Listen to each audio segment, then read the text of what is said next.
I just want to say it's my privilege to introduce our keynote speaker this morning. It's Holly Ross from the National Technology Network, NTEN. I have to always get those initials right.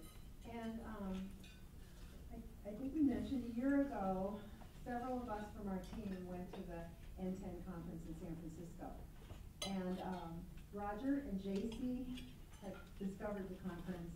And I thought it was just great. I was really proud to send them, and then they told me I had to go too because this conference was a place in which all the partners at the table need to be there. I was very nervous, and it was really hard for me to kind of talk to people when I came in because everybody looked like they really knew technology and they were really smart, and all I knew was parents, and I could use the internet, but that was about it. Anyway, got to meet Holly. We're not going to introduce her this morning the way we met her. But Holly did a dance for us. And immediately, instead of, I had to sit between Roger and JC because I was so nervous. But after the first session, she welcomed us and helped just launch this whole way of thinking that we've been trying to do in Region 5, to use technology as this great tool to help us use our mission. So it's not an add-on, it's a way to let us do things better. And we got you all the book last year. But anyway, we got to have Holly with us today, and so thank you, Holly, for coming and getting us all energized, and we'll have some fun too, I know. All right, thank you. So I'm going to confess this is the most microphones I've ever worn at any one time, especially with a dress. Thank God I had a belt. I'm going to stand like this. You do what you need to do.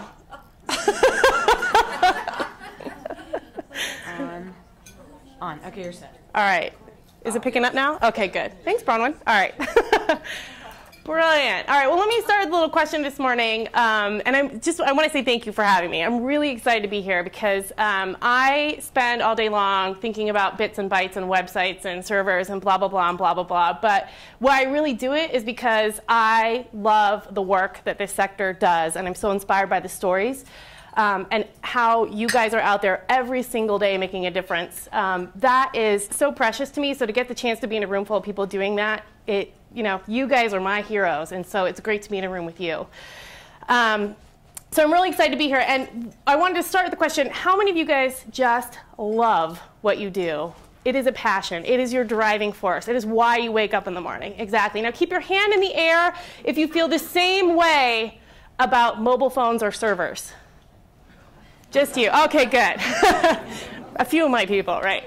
We don't do this work because we love technology, but all of a sudden in the last few years, we have to deal with technology in all that we do, right? There's a lot of questions and a lot of conundrums and all these people saying, why don't you have a Twitter account, right? How come you're not doing that in the cloud? I don't understand. Why are you so behind the times? Get with the times, right? It's really annoying. So I get that. I get where this frustration comes from. We don't do the work because we love the technology, but the technology has become really important to our work. So I want to underscore a little bit about why this change is so important. So when we first started using technology in our organizations, let's be gracious and say 10 years ago, when you first started using technology in your organizations, it was really about building networks in your office so that everyone could print, right, from one location. It was about getting everyone an internet account and an email address, right, those kinds of things. That's old tech because the internet moves in reverse dog years, right? That's old tech. That was technology that was all about helping us store things and shuffle things around. It was about building efficiencies for our organization so that we could do the work we were already doing, but do it faster, right? And that was a very good thing because we have lots of work to do, right?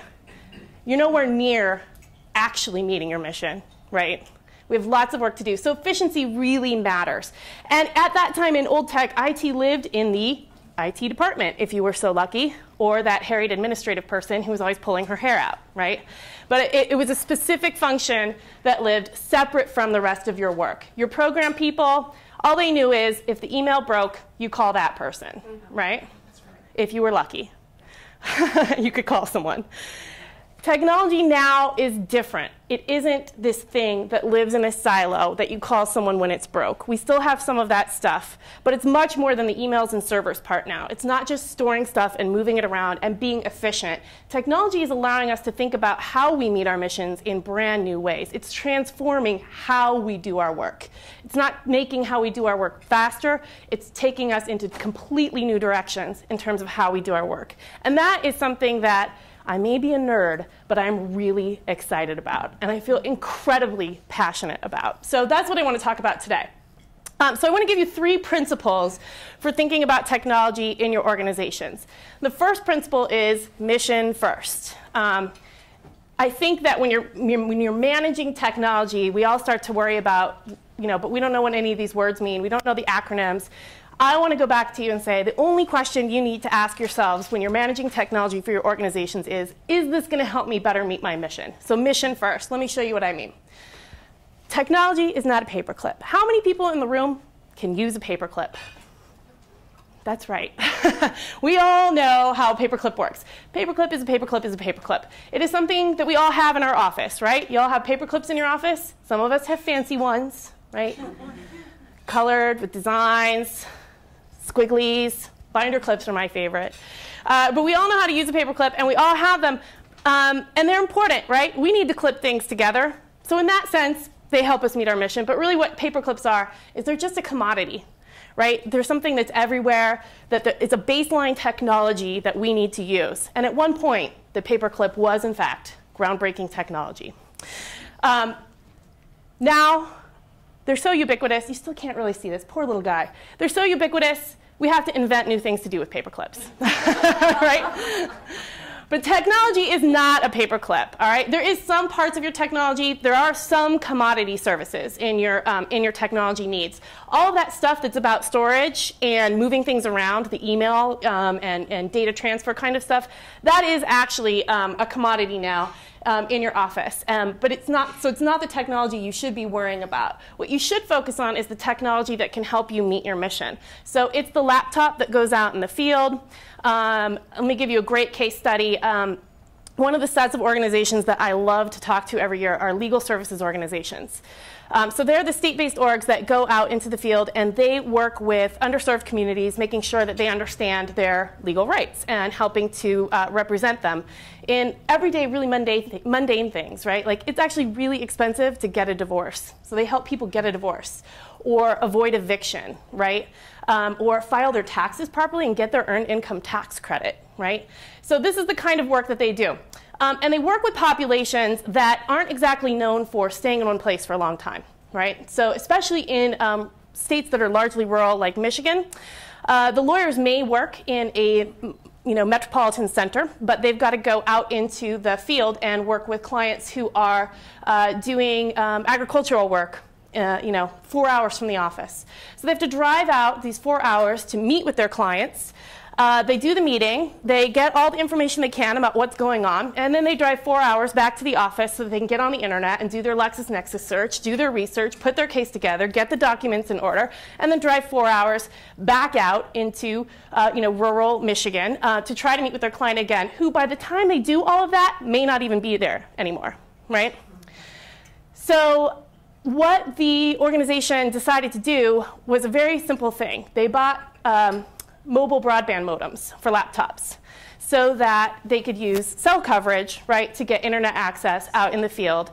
Now they have their meetings with their clients out in the field. They're able to do all that paperwork. They have these little tiny printers they lug out to, right? They have this thing that basically fits in a very small suitcase that they can roll right out there, a mobile office, with everything they need to provide services to their clients. This isn't just about being more efficient, although it is, because the lawyers aren't driving 4 hours each way 3 times a week anymore. It's about delivering better quality services to those clients immediately, right? So when it came time to make the decision for that executive director who was like, I don't understand, where do you get the internet? There's no wire. How are you going to get internet access? There's no wire, right? The executive director didn't have to really think about that. It was, listen, we're going to be able to serve more clients here, and we're going to give them better quality interactions because we can get out in the field. That's the kind of thing you want to do with technology. We can do that in all kinds of ways now. For example, there's a great organization that I've completely forgotten the name of. Oh, Do Something. They work with teens to get them to volunteer. When the current executive director came on board, they were based, they had a national office, and then they had regional offices all around the country, like something like 100 or 200 regional offices around the country, working with students and teenagers, getting them to go volunteer. And that's how they did their work, right, was face-to-face. Teenagers, however, had adopted this really cool thing called the World Wide Web. By the time that the executive director came on board, she said, we're closing down all of the offices. We're closing down all the offices. And what we're going to do is move ourselves completely online.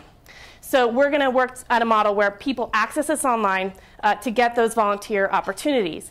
And just a few years ago, when she realized that, in fact, most kids now come out of the womb with their thumbs doing this, right? Not only are we going to be online, but now we're going to be text-based. So the teenagers that they work with can subscribe to, they can send a short little text code to their number. And then a few times a month, they text message those teens with volunteer opportunities in their area that they can go do. And not only can they go do those volunteer opportunities, but they're encouraged to forward that text to their other friends, and 30% of them do. That's an entirely new way to meet the mission of engaging people in volunteering and engaging kids in volunteering. Does that make sense? Okay, so that's what we're looking to do. And the reason that I think we want to focus on that as executive directors and we don't want to focus on the lower level stuff is because, okay, first of all, the lower level stuff, boring, okay? But also because it isn't the stuff that helps us meet our mission. Now, this is a chart from my good friend Ed Granger-Happ, who used to be the CTO of Save the Children. And I steal his ideas all the time. So, Ed, if you're watching, I'm sorry. But this is a chart that he used at Save the Children to sort of explain to his boss how they were thinking about transforming the technology department. So let me explain this a little bit. The technology that we're used to thinking about, servers, printers, email, all that baseline stuff, that's stuff that Ed calls foundational technology and operational technology. It's the stuff that sort of keeps the lights on so that everyone can keep doing their work, right? Keeps them going, helps the organization run. It's all about the efficiency part of it, right? And then we have this stuff where technology can help us improve our program delivery, like those mobile broadband cards for the lawyers, right? And the stuff where it actually changes the way we do our work, or it's differentiating. And this is the stuff like that text message program to engage people in volunteering. So efficiency building, and then the stuff that's focused on creating effectiveness, right? And he's saying, as we go along this sort of spectrum of the different uses of technology, when we get up here, this is where we are closest to the child that we are trying to help. So this is the technology that is most important. But this is how we spend our time in our IT departments at organizations. We spend most of our time doing help desk and server maintenance and tech support kind of stuff, right? All down in here. We spend all of our time here when in fact it's the stuff up here where we're getting the most bang for our buck, where we are changing the world, right? So what he wants us to do is flip this pyramid. Flip this pyramid. So we want to think about technology. All this stuff down here, we want to figure out how to get this out of our organizations. We want to outsource this technology. We want to move to cloud-based services so we don't have to manage those servers in our organizations. And if that did not make any sense to you, I'll be here later. I totally understand. But that's the kind of stuff we want to do. The way that we expressed this in the book, Managing Technology to Meet Your Mission, I won't ask how many of you actually read it, but the way we expressed this was that what we want to achieve in our organizations is technology alignment, okay? That we have a few different stages where we see organizations struggling with technology.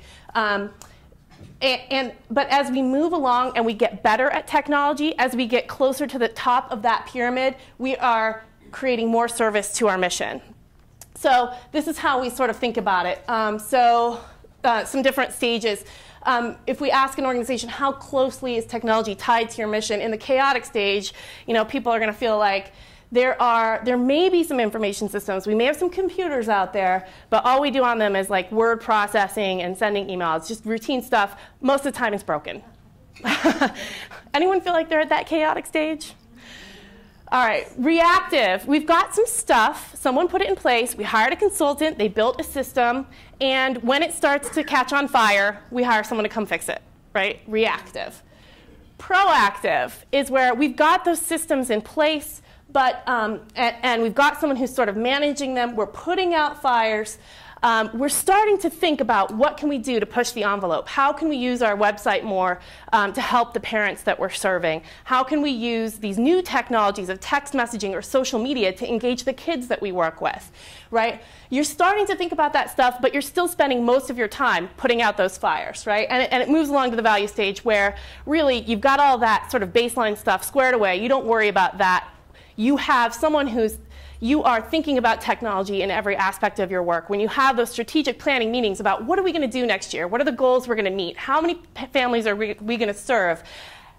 Someone is there saying, I know how to serve those families better. There's a role that technology can play in this. Mission first. The next message is don't spend, invest. How many of you guys have a line item for technology in your budget? I'll hug you later. That's awesome. All right. How many of you account for like purchasing a new computer, a laptop, software? How many of that it goes in office supplies? Very brave of you to admit. Okay. Here's the thing. Again, technology isn't a paperclip. It's not an office supply. It's not this expendable thing that you have to look at as this expense that you plunk down and you don't get anything from, but you know you have to buy it. Right? That's not what technology is. It's an investment. You don't want to just buy that server or buy that computer. You want to buy the thing that's going to help you reach that kid. And every time you make a tech purchase, you want to think about how's that going to help me reach my kid. Right? You spend money on filing cabinets and paper clips and file folders, right? But you invest in your program, your people, your mission, and technology is part of all of that, right? When you think about investing, right? If you put your money in a 401k, you put your money in I don't even know what other kinds of financial instruments there are, but stuff. You put your money somewhere. You don't just put your money there, right? You don't just put it there. Well, I do. Okay, I admit. Let me think of a better analogy here. Anyway, if you're really trying to achieve a goal, right, you don't just put your money somewhere and not worry about it. You check in and you see, is this doing what I want it to do, right? You don't just throw money at a problem. You need to measure. And that's something that's really important about technology spending, something that we often ignore. So when we are, a lot of times we would just say, well, I think we need some new laptops. We'd plunk down the money for the laptops. That would be that. So let me go back to the example of the lawyers who went out into the field. The executive director approved the program, right? And they started with just one unit of the lawyers to get the mobile broadband cards. But she said, I want to know if this is worth it. So they used an ROI calculation. How many of you guys have heard of return on investment? Okay, almost everyone. Great. So ROI, return on investment. It's just a simple equation, right? Does what you put into it, should be less, right? What you put into it should be less than what you get out of it. So in the case of the lawyers, they were tracking things like, how much that monthly broadband service cost, obviously, right? The laptops that they got for those lawyers, the small little printers, all of that had a one-time plunking down cost. They had some ongoing costs. Obviously, the service for the mobile broadband cards had a monthly cost, right? Maintenance on some of those things, the printers and the computers had a little bit of ongoing cost. So they took all of those costs over a 6-month period and they weighed them against the benefits. So how many fewer miles were they reimbursing the lawyers for? How much less time were really, really, really, really, really smart people spending listening to This American Life?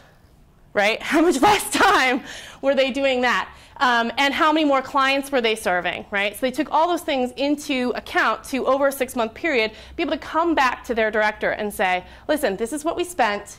This is what we got out of it just in mileage savings and hour savings alone for our lawyers. Right? And there was a very clear, straight-up financial gain for the organization. Okay? So they didn't just plunk the money down for the new thing. It wasn't just an expense. It was an investment for them, and they tracked it to see if it would pay off. So, again, an ROI calculation, it doesn't have to be super complex. It's just the value of the time saved minus the cost of the thing that you did, right? That's what ROI equals. the math is a little bit messier now than it used to be. There's a straight up monetary part that's real easy, right? The laptop cost me this, my staff saved this much in time, right? That part is really easy. But there's some other things that I want to think about. When the lawyers went and did that calculation, some of the things they didn't account for, but are certainly true, are things like client satisfaction, right? It shot through the roof. They do those post-engagement surveys with their clients. Their satisfaction shot through the roof for those rural clients when they were able to serve them on the spot, right? It helped. The lawyers were happier. They were not driving all around, right? So there was this just general sense of morale that was better among the lawyers. So there's a bunch of intangibles that we also want to account for when we're thinking about making a technology investment. So if you're considering that new website design, you're thinking about that social network, that private social network for your parents and families to engage in, it's not just the what does it cost and what's it going to save me. It's what's it going to bring to the organization in intangibles. Can I put some math to that? Or am I just going to account for this in a narrative so that people know there's something more here that they're going to get out of it? Does that make sense? OK. And the last message is grow gardeners, which is where the title came from here. Remember I said that technology has changed. It's not that stuff that's just about storing and moving data around anymore. And it doesn't just live in the IT department. How many of you guys have this sneaking suspicion that this nefarious thing called technology has infiltrated all of your staff? How many of them come to you and they're like, I need a smartphone now. Like, I got to have this smartphone, right? Or I really need this laptop. Here's what's happened. I've totally made up this word. But there's been this consumerification of technology, right? Everyone, okay, you should see my 5-year-old daughter on my iPhone. It's like she was born with it. It freaks me out. Everyone is using technology so much more in everything they do, they innately understand it better, right? And what the power of it is, which means that all of your staff, right, have a good sense of what technology can do to a certain degree, you know, whatever they've been exposed to. And not only are they going to be pushing for it, but if we're really going to think about using technology to meet our mission and we're getting IT just out of the IT department, if that's what we're really going to do, that means that technology is going to live in every department. The program people are going to be heavily invested in the technology tools that are going to serve their clients. The marketing people, how many of you guys do email fundraising, email marketing campaigns? Okay, so you know, right, that marketing people are going to start to get, you know, itchy about all of this. You know, it's going to spread across the entire organization. So you have to grow technology gardeners all around your organization. You need to make your whole team part of making technology meet your mission. That's really important, okay? Which is not to say that you don't want someone dealing with technology in an organization, but we do need to think about how the entire staff can get engaged in technology. When we're looking to, how many of you have tech staff? Just a few of you. Okay, so for those of you who don't have tech staff, how's technology handled at your organization? I know you have to deal with it, so, you know. Most of our staff have multi-functions. Multi-function. So we don't have solely tech staff. Uh-huh. I think we have staff who have tech expertise. That person that you hired because they seemed smart about tech, so now they have to do all the tech. Or they're the one who managed to make the database work that one day, so now they've adopted it all. Yes. Okay. Okay, fair enough. All right. And some of you have children, that's right. And friends, board members, right? Okay. So here's the thing about fulfilling the technology function in your organization. It doesn't have to be an IT staffer. And in fact, it can be a lot of different things. A lot of times, we actually do an IT staffing and spending survey every year that looks at how is the sector thinking about technology? What are they spending money on? Where does technology live? Blah, blah, blah, blah. Anyway, one of the questions we ask is, where is the technology role housed in your organization? And a really significant chunk of respondents say marketing. Right, because those are the people, they've had to figure out email marketing, and because they're doing email marketing, they're in charge of the database, and because they're in charge of the database, they make the rest of it work for everyone else, right? So technology can live in a lot of different places, and that's really great. Here's some questions that I just think are useful to help, useful to think about when you're thinking about what do I need to do to make technology, to ramp up my technology in my organization? I know I've got this project coming up, or I know I want to shift things around. Some questions that we often get are, how do we staff technology in an organization? And my answer is, you don't have to hire a tech person. You have to think about a few things. You have to think about, okay, so what's the stuff that has to happen in an ongoing way, right? Every day, someone can't get their email to work, right? That's an ongoing task. What's the stuff, we've got to update the website every day with new content, right?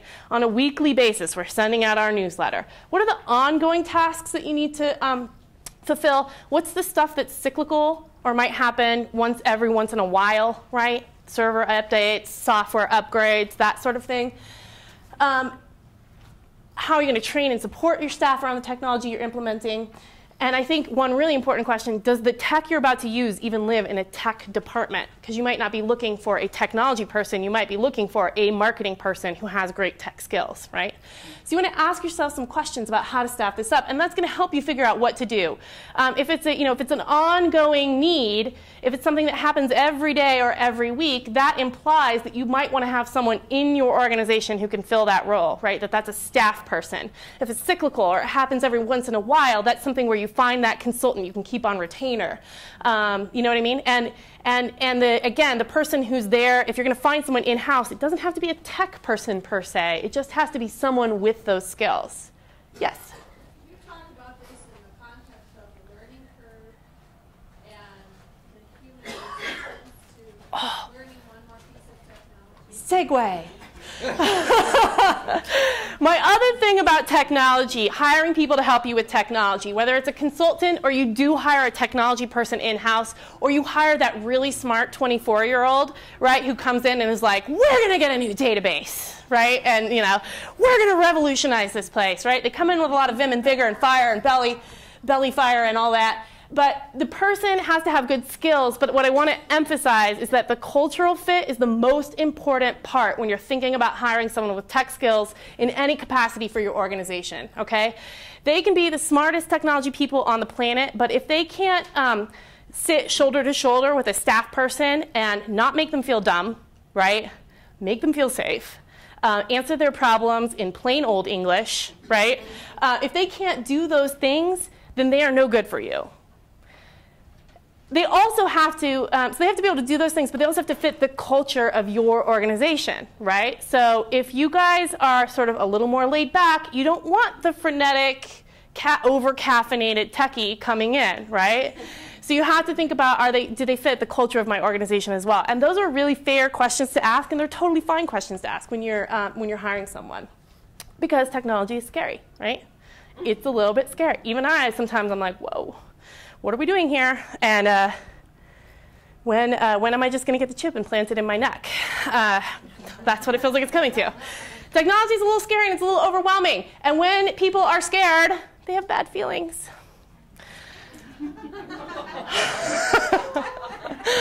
Right? They have bad feelings. When people are scared, they react badly, right? So if you put that new database in place in your organization, but people have not been properly brought on board for the process, right? If they weren't included in the decision, if they don't understand how it's not going to replace them but make their lives better, right? If they don't feel like they can use it effectively, then they're going to do lots of things to sabotage you, right? They're going to backtalk people. They're going to talk around the water cooler when you're not looking. They're going to be like, I don't know what she was thinking doing that, but blah, blah, blah, blah, blah, right? Or they're going to have temper tantrums in the middle of the office. They're going to send nasty emails. They're going to sabotage things. So you really want to make sure that you've got a good cultural fit, that you are managing technology well from the top, right? Making sure that everyone is feeling as comfortable as they can about it. And that the people that you work with to do the technology role really understand this and are fit with you guys. So good tech leaders, right? They're going to get ahead of the change a little bit so that they're not always feeling like they're playing catch up from 5 years ago. But most importantly, they're going to create context for technology decisions. So they're not just going to say, we're getting a new database, live with it, right? They're going to talk about, here's a need that we have, right? We can't effectively communicate with our stakeholders right now. And if we bring this new database in, we're going to be able to get our message out to people. We're going to be able to engage more people in our programs, right? They're creating the context. And they're communicating all the time. And when I say communicate, a lot of people think, oh, so I have to send out a lot of memos, right? All staff email, right? We're getting a new database. And then like 6 months later, but I told you we were getting a new database, right? Communicating doesn't just mean pushing the thing out all the time. We're getting a new database. The database is coming. The database is coming. The database is here. It means listening to people. It means sending that message out. We're going to get a new database. And then it means giving people a space to come to you and talk to you about what their change may mean, right? And some people will come to you and say, I'm completely freaked out, right? Other people you know are completely freaked out, but they would never tell you. So you're going to have to be a little more proactive. You're going to have to sit down with them at that, take them out to coffee and be like, so the new database, and try to open them up, right?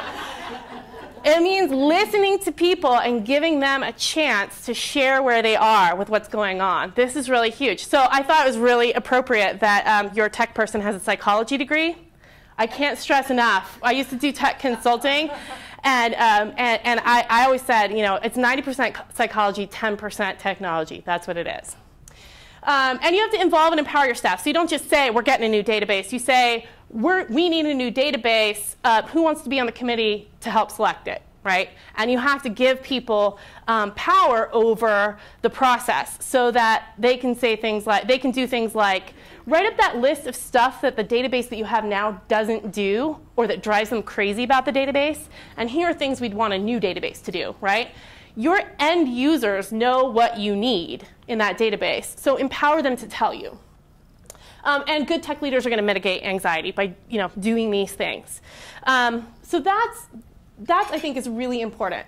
And when you do that, right, when you're involving your staff in all of these kinds of decisions, when you're letting them be heard, they become the advocates for technology in your organization and your best users. They are your gardeners.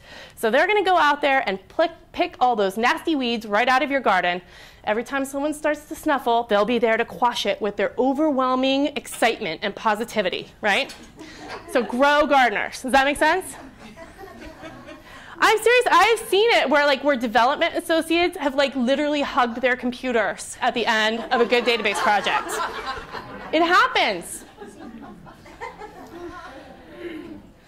So those are my 3 messages. I have one other message, which is that everyone makes mistakes, right? And this is what we're really afraid of as leaders in our organizations, is that we will buy all of those mobile broadband cards, and then it will turn out that they don't work, right? Or they don't save us money and time, and we will have wasted money, right? So I want to emphasize that as a leader, everyone makes mistakes, and that's okay. What you want to do as a leader is make sure that you never tell anyone, hide them. No, just kidding. What you want to do as a leader is do something that, so we had a keynote in San Francisco, Clay Shirky. Do you guys remember Clay? Okay. So amazing. This guy, Clay Shirky, wrote a book called Here Comes Everybody, which I highly recommend. It's a really entertaining read, and I think it really does drive home the point that this technology stuff isn't just about technology anymore. Anyway, so Clay said something in his keynote. I've since seen him speak 4 times. He says this in every keynote. But it was really important, and it really resonated with our crowd, which was fail informatively. Fail informatively. So he actually encouraged us to go ahead, strike out, try new things, experiment often, right? But do small experiments. Don't buy the mobile broadband cards for the whole organization.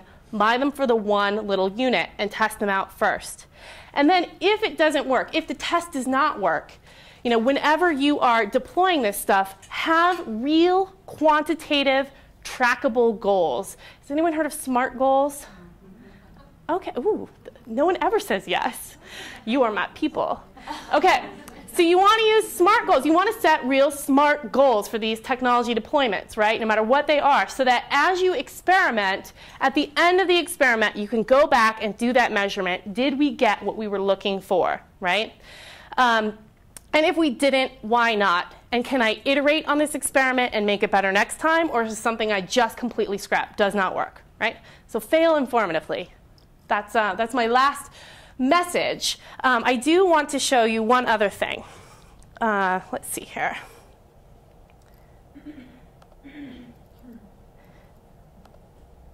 which is...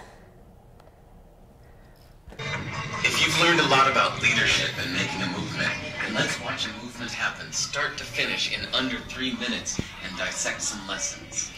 First, of course, a leader needs the guts to stand alone and look ridiculous. But what he's doing is so simple, it's almost instructional. This is key. You must be easy to follow.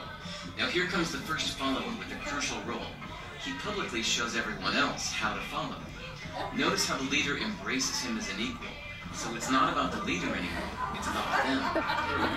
Notice how he's calling to his friends to join in. So it takes guts to be a first follower. You stand out, you create ridicule yourself.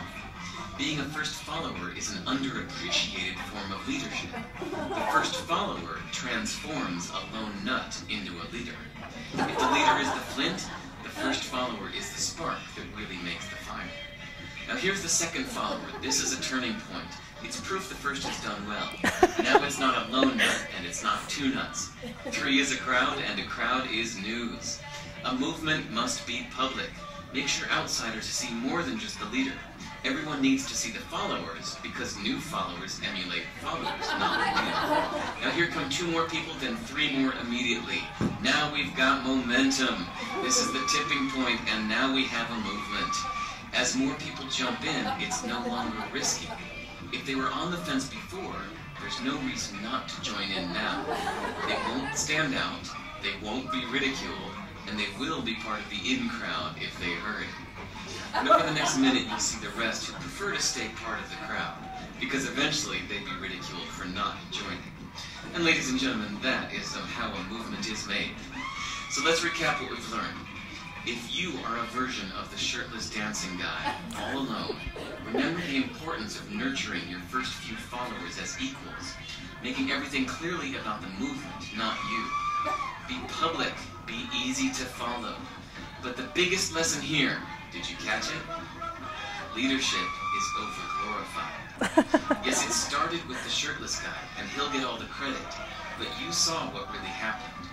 It was the first follower that transformed a lone nut into a leader. There's no movement without the first follower. See, we're told that we all need to be leaders, but that would be really ineffective. The best way to make a movement, if you really care, is to courageously follow and show others how to follow. When you find a lone nut doing something great, have the guts to be the first person to stand up and join in.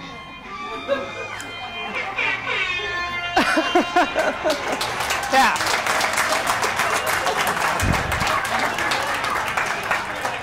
I love that video so much. It cracks me up every time.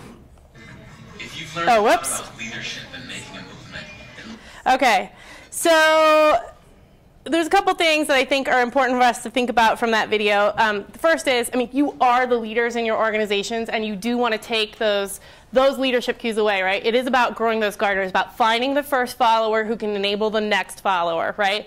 That's going to make technology successful in your organization. That's really important. But I think the other message out here is you don't have to be the shirtless nut, right? You don't have to be the first person on Twitter, the first person with a Facebook group, the first person to be using mobile, the first person to have a Foursquare check-in for your organization, right? You don't have to do any of that. You've got Barb for that. Okay? Barb is your shirtless dancing nut.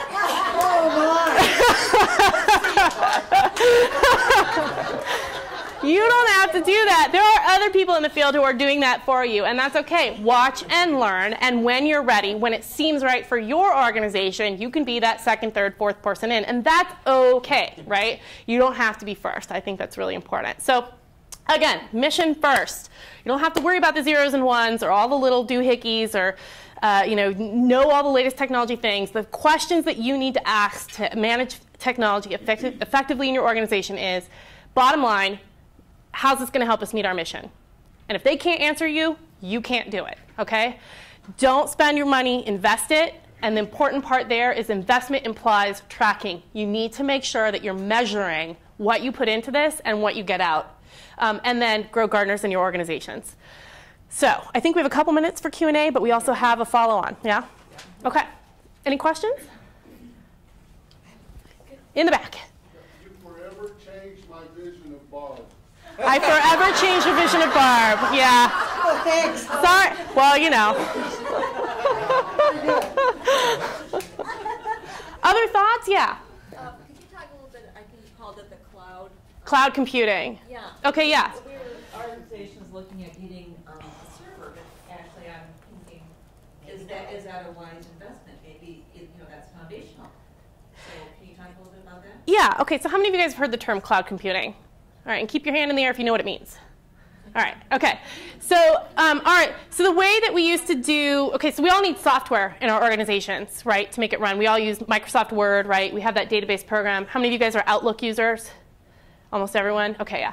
So all of that stuff, when we run that, we usually have a box in our office or several boxes in our office upon which that runs. How many of you guys have servers at your organization? Okay, yeah. So, and the thing about the box is, it's nice because the box is in your office, and so when it goes kaflooey or something, it's in your office, it's nice and controlled, you have the consultant come in, and it feels secure because it's yours and you can put your arms around it, right? Although most of us mistreat our servers and put them under air conditioning units and stuff like that. But it feels secure, right? And we worry a lot about security and privacy these days, right, with the internet. So we like our boxes. There's more and more you'll see that software is actually available on the internet. So how many of you guys have ever used a Google Doc? Okay, a Google Doc. How many of you guys go to the web to get to your database? Okay, those are examples of cloud services, right? It is an application that runs over the internet, okay? And more, the different kinds of software, the foundational software that we use is available in that cloud, up there on the interwebs, out there somewhere. So you can do document storage in the cloud now. There are a lot of services. You can do online backup, so your computers can back up to the cloud instead of the server. Your databases are available in the cloud. We can use there are even word processing and Excel programs that are available in the cloud, which means that we need fewer and fewer of those boxes in our offices. And that helps us because the box requires monkeying, right? Or if it doesn't, if you're not monkeying with your box every once in a while, pretty soon it's just going to fall over. And it won't work anymore. So what the cloud means for us is that we spend less time tinkering with the paper clips in our office and more time just working, right? There are some drawbacks. You may have noticed every once in a while when you try to log into your online database, it doesn't work. Or you have to be online to get to it, right? There are also certainly some security things to keep in mind. If your data is all with a cloud provider, right, then they're in charge of keeping it safe. They're in charge of making sure that people don't breach your firewall, right? And that's a big leap of faith for people to take. But I think that the advantages are pretty tremendous in terms of just wiping out your infrastructure. So just to give you an example, at N10 we're 6 staff and we're distributed, 4 staff in one place, 2 that work remote separately from one another. We don't have any servers. Our website's hosted. All of our key services, email, backup, all that stuff, it's all online. And the only reason that we have to do that, and we consciously made that choice because none of us want to spend time monkeying with the box and keeping the box going, right?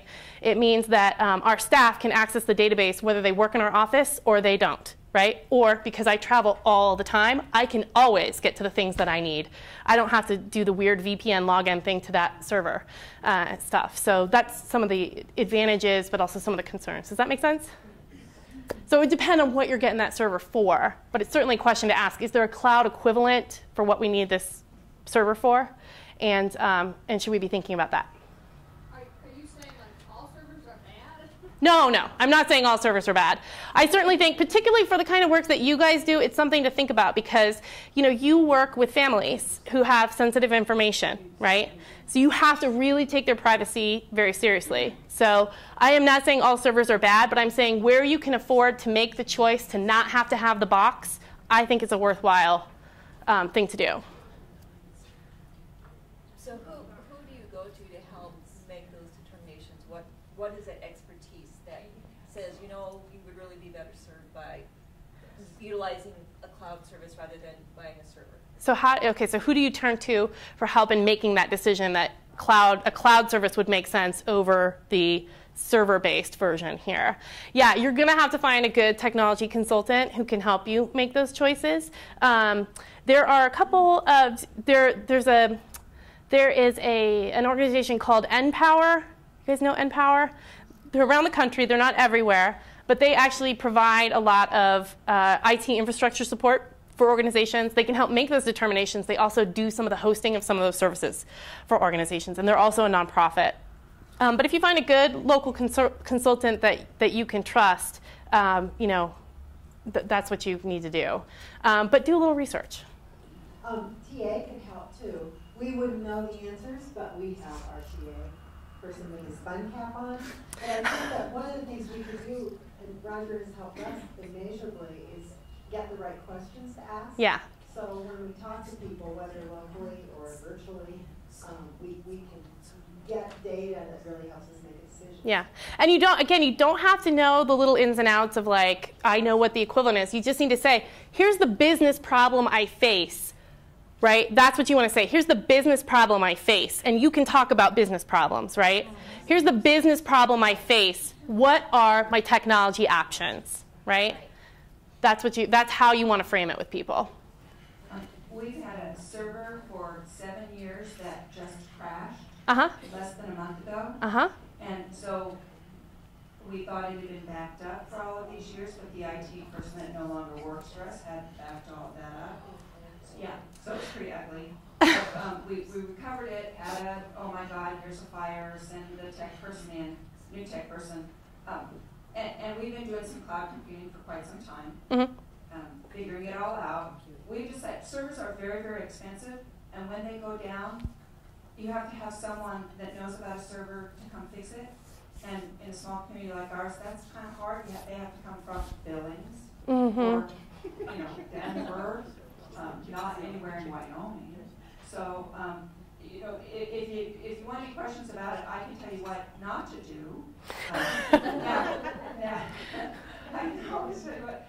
You know, word of experience, oh my God, don't do it the way we did it. Yeah, I would say that's another good point, is you guys are each other's best resource, right? Because you're doing a lot of work in the same ways. So turn to each other. The other thing that I would say is when you are making that decision, the person that came, very knowledgeable, very nice, we liked them a lot, they helped us out. But when we were trying to decide between going for another server or cloud computing, they were pushing for the cloud computing because they offer that service. Right. So, you know, you need someone objective that's going to say, you know, what do you need it for? What are you going to do? Here's some options of cloud computing. Here's some options of the other. Instead of having someone in our moment of panic say, you should do this, and here you know, buy it from us. Right. Because that was hard for us to make that decision. So we just went to someone we trusted and said, let's talk about this. You know what we do. You know our organization. Here's the proposal we got. Yeah. Never take anything at face value, and always remember it's your decision. Right. I think a lot of times you get in the room with a technology consultant and you're like, well, they say it's true, and who am I? I have to believe them, right? Well, you don't have to believe anyone. So it's a lot, you know, go get a second and third opinion for sure. But the other thing is the Ames database is cloud computing, for those of you who haven't put that one together. So Pacer's Ames database. And as I have none of my outreach staff are in my office, so we do cloud computing for all of our PowerPoints and all of our documents because, you know, they're not in our office. Yeah. So anytime we update a workshop, I just send out an email and say such and such has been updated. And so they can go down and download it onto their computer. I don't have to send out a new jump drive or get them all for training. And it's right there, and it's really easy. Great. Other quick questions? Okay, well, I either blew your minds or bored you silly, so. Thank you so much again. And Barb, do you want to tell them about the follow-up session a little bit? Yes, we're going to have a break, I think. Do we have a break now? Yes. Yes, we have a short break. And then there will be a follow-up session in this room. No, it's in there. I'm switching, okay. No. Here. In this Here. room with Holly. And we also have another breakout session. So if you haven't talked to people about your stickers, be sure to look in your packet as well. And let's thank Holly again. Thank you, guys.